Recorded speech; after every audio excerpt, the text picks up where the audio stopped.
Amid all the disinformation and conspiracy theories, a bipartisan group is trying to build more trust in our elections. So they are heading across the state starting tonight. Capitol reporter Michael Hyland is live in Raleigh for us tonight. And Michael, this is all a part of a new effort leading up to the November elections. Right. This group is concerned about how many people have expressed doubt and mistrust in our elections, and they're hoping with more transparency that may boost confidence.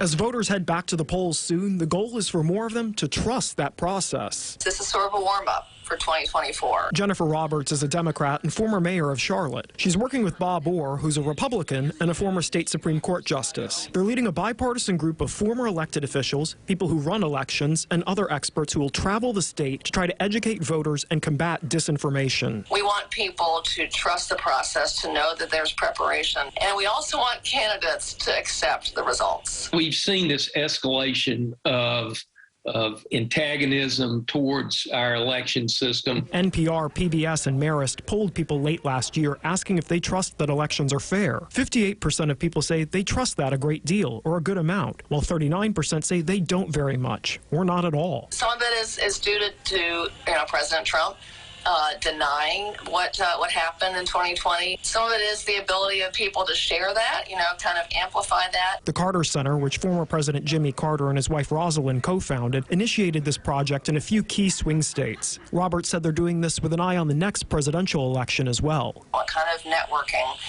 is going to help make sure that 2024 is trusted and is peaceful? The entire democratic process of electing officials is obviously dependent upon a fair, safe, and secure election system.